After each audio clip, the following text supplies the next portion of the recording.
लेकिन बिहार के राजा श्री नीतीश कुमार जी को सिवाय नालंदा और पटना के कुछ भी नहीं दिखता। अब वहां से वो टनल बना रहे हैं, है ना, 300 करोड़ का, वो 900 करोड़ तक जाएगा। ये पैसा किनका? ये पैसा बिहार की जनता का, और बिहार के जनते की खून और पसीने की गाढ़ी कमाई। भाई विपक्ष का काम है जनता के दरमियान में जाना, जा रहे हैं, अच्छी बात है, जा रहे हैं, लेकिन अब तो माई के नेता रहे भी नहीं, और तो A to Z के नेता हो गए हैं। जाहिर है उनकी और बड़ी जिम्मेदारी उनकी बढ़ गई है। लालू जी माई समीकरण के नेता थे, और ये जनाब A to Z के नेता है, बल्कि A to Z -M के नेता है। नमस्कार, मेरा नाम प्रेम है और आप लाइव स्ट्रीट देख रहे हैं। सत्ता पक्ष हो या फिर विपक्ष हो, दोनों पर गुस्से में हैं AIMIM के विधायक अख्तरुल इमाम। देखिए, जब बात जंगल राज की होती है तो NDA के लोग कहते हैं कि जब लालू यादव का राज था उस समय जंगल राज था, तो तेजस्वी यादव सवाल खड़े करते हैं और कहते हैं कि अभी क्या है। जो घटनाएं घट रही है उसको लेकर तेजस्वी यादव लगातार पोस्ट कर रहे थे। अब सवाल किया गया है AIMIM के विधायक अख्तरुल इमाम से। देखिए किस तरीके से तेजस्वी यादव पर गुस्से में, उतना ही नहीं, तेजस्वी यादव का आभार यात्रा होने वाला है उसको लेकर भी खूब कह रहे हैं पहले M/Y की पार्टी थी, अब A to Z की पार्टी बोल रहे हैं, एक्सेप्ट M, यानी M नहीं। क्या कुछ कह रहे हैं अख्तरुल इमाम, पहले आप वो सुनो। देखिए, ये चाहे NDA के लोग हों चाहे महागठबंधन के लोग हों, ये शब्दों का प्रयोग करते हैं, शब्दों की बाजीगिरी करते हैं। सच तो ये है कि जंगल राज का समापन बिहार में हुआ ही नहीं है, और कहीं सड़कों पे लूटा जा रहा है, कहीं पदाधिकारियों के जरिए से लूटा जा रहा है, और इस लूट खसोट ने बिहार की जनता की हालत, इनकी कमर तोड़ डाली है।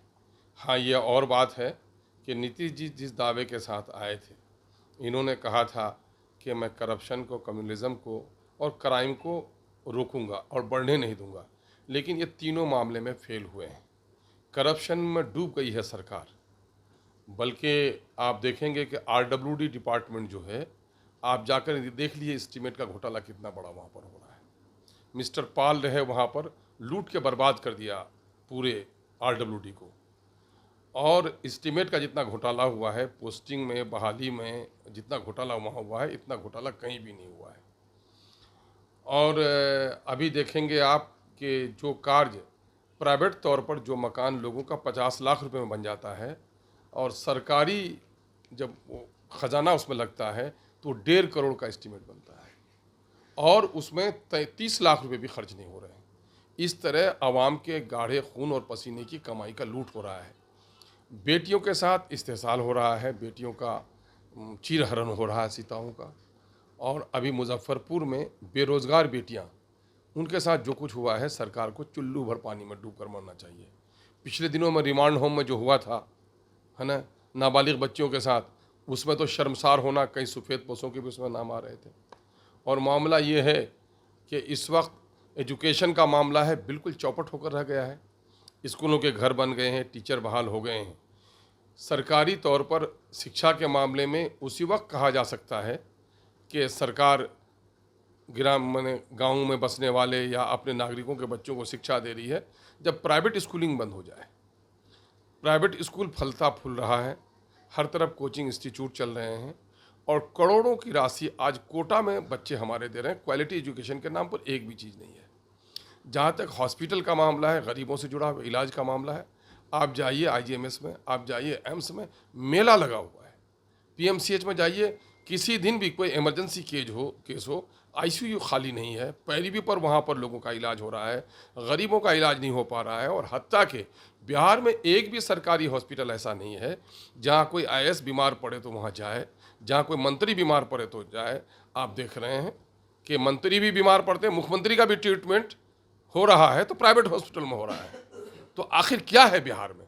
बिहार में पलायन जारी है, बिहार में बैंकों को लूटा जा रहा है, दिन दहाड़े बेटियों की इज्जत लूटी जा रही है, शिक्षा का मामला बिल्कुल करप्ट होकर रह गया है।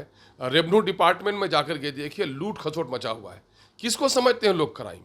क्राइम सिर्फ बम, बंदूक और बारूद से बैंकों को लूटने का क्राइम है। आप जाइए इनके रेवेन्यू के ऑफिसेज में, CO के यहाँ आप जाइए, CO के कर्मचारी का तो को आमदनी का क्या कहना, उनका बस्ता ढोने वाला 5-5 मुंशी है और एक एक मुंशी शहरों में घर बना कर रह रहा है, और कितना लूट हो रहा है आप उसकी कल्पना नहीं कर सकते हैं। जन वितरण प्रणाली का मामला है जो आम गरीब लोगों से जुड़ा हुआ है, और आप जानते हैं क्या हो रहा है, पूरे बिहार में 11 महीना ही अनाज दिया जाता है, 1 महीने का अनाज बेच लिया जाता है। पूरे बिहार में प्रति यूनिट जो 5 किलो अनाज देने हैं, 4 किलो 4.5 किलो से ज़्यादा नहीं दिया जा रहा है। अभी मैं अपने विधानसभा क्षेत्र का एक आकलन किया, मेरे यहाँ जो लगभग 2200 क्विंटल इनका हो रहा है हर महीने में काला बाजारी, तकरीबन 90 लाख रुपये सिर्फ 2 प्रखंडों में जो आधा किलो करके प्रति यूनिट ये लोग ले रहे हैं, उसका जो हम लोग ने एक आकलन किया, मेरे 2 प्रखंडों में तकरीबन 90 लाख रुपया महीने की उगाही हो रही है, 90 लाख रुपए महीने की उगाही है। और ढाक के 3 पात कहीं भी लिख के दीजिए, कोई कार्रवाई नहीं हो रही है। तो नीतीश जी क्या सुनते भी नहीं, नीतीश जी क्या देखते भी नहीं? तो आखिर कौन सा है? पूरे बिहार में आज जनता का शोषण हो रहा है, चाहे सत्ता के लोग या विपक्ष के लोग हों, इनके पास 2 ही काम है, कुर्सी बचेगी कैसे, कुर्सी मिलेगी कैसे। कुर्सी के खेल के अलावा बिहार के जनता के हित के ताल्लुक से कोई भी संजीदा नहीं है, कोई भी संजीदा नहीं है कि भारत गाँव का देश है और भारत की आत्मा गाँव में बसती है, और जमहूरियत का लोकतंत्र का मूल मंत्र है डिसेंट्रलाइजेशन ऑफ पावर और डिसेंट्रलाइजेशन ऑफ फैसिलिटीज़ भी होनी चाहिए। सारे ऑफिसेज आप पटना में ला रहे हैं।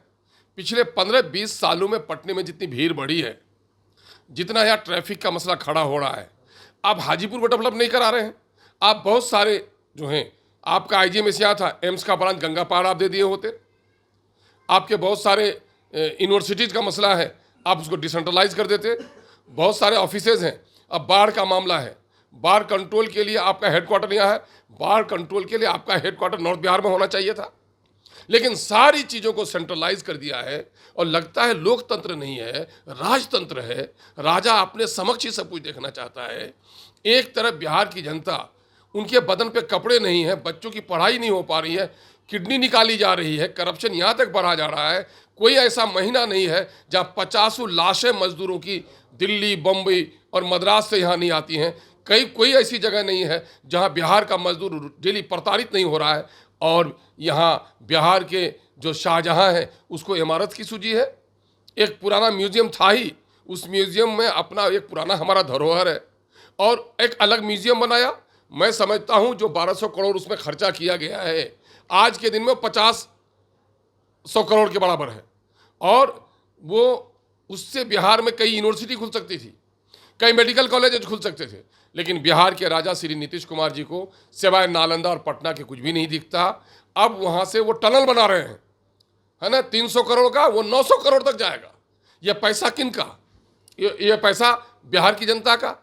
और बिहार के जनते की खून और पसीने की गाढ़ी कमाई जो ये कमा के लाते हैं दिल्ली से, बम्बई से, विदेश से, और उससे जो टैक्स के पैसे इनके पास आ रहे हैं, टैक्स के पैसे का दुरुपयोग हो रहा है। इम्तिहानात समय पर नहीं लिए जा रहे हैं। और आज गांव में चलिए, एक एक थाना में जो केस है वो भरमार है।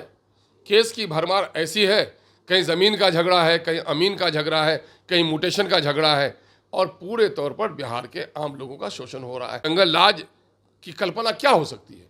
जंगल राज में आप देखेंगे कि जंगल का राज शायद भला है। चीता उसी वक्त तक किसी जानवर को फाड़ता है जब तक उसकी भूख रहती है। अब भूख मिट जाए तो फिर किसी जानवर को चीरता फाड़ता नहीं है। सांप को कोई ठोकर लगाए तो उसी को डंक मारता, दूसरे को डंक नहीं मारता। लेकिन आप देख लें, जब जब एक एक छापामारी हो रही है तो समझ लिए कि वही ईमानदार है जिसका छापामारी नहीं हुई है। जिनकी यहाँ छापामारी हो रही है, मशीन से पैसा गिना जा रहा है। ये पैसे कहाँ से आए? जिनकी यहाँ छापामारी हुई उसने अपने विभाग को लूटा है, दूसरे विभाग का जो बुरा हाल है वहाँ छापामारी कब तक होगी? तो आप देखेंगे कि 1-2 जख्म नहीं, पूरा जिस्म है घायल। मरहम कहाँ कहाँ रखिए। ये सरकार जो है सर से पांव तक डूब चुकी है। और नीतीश जी ने अलट पलट कर जो लोकतंत्र का चीरहरण किया है, नौकरशाही चरम सीमा पर पहुंचा हुआ है, लोकतंत्र की हत्या हो रही है, जनप्रतिनिधि अपमानित हो रहे हैं, जनप्रतिनिधियों कहीं भी नहीं सुनी जा रही है। इनके मंत्री कहते हैं कि साहब हम लोग तो अपनी शर्म से अपनी जान बचा रहे हैं कि कोई भी विभाग का अधिकारी सुनने के लिए इनका तैयार नहीं है। तो बिहार में लॉ एंड ऑर्डर का फेलियर क्या होगा जब मंत्री खुद त्रस्त है अपने अधिकारियों से। पिछले दिनों में आपने सुना होगा, सुधाकर जी ने एक बयान दिया था कि विभाग में सभी चोर बैठे हैं और मैं चोर का सरदार हूं, खुद उसने स्वीकार किया था। तो इसका मतलब है कि एक मंत्री ने खुद ये जुमला बोला, बिहार सरकार के अंदर घुसकर मंत्रालय के कुर्सी पर बैठकर, तो इस सच्चाई से कौन इनकार कर सकता है। भाई विपक्ष का काम है जनता के दरमियान में जाना, जा रहे हैं, अच्छी बात है, जा रहे हैं, लेकिन अब तो माई के नेता रहे भी नहीं, अब तो A to Z के नेता हो गए हैं। जाहिर है उनको और बड़ी जिम्मेदारी उनकी बढ़ गई है। लालू जी माई समीकरण के नेता थे और ये जनाब A to Z के नेता हैं, बल्कि A to Z -M के नेता हैं।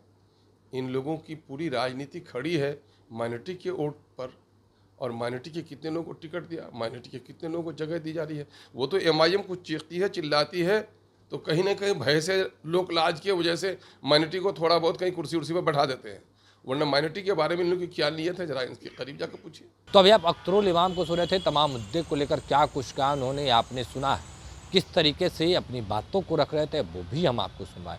तेजस्वी यादव आभार यात्रा पर निकलने वाले हैं, पर अख्तरुल इमाम खूब गुस्से में। फिलहाल के लिए इतना ही, बने रहे लाइव तक, धन्यवाद।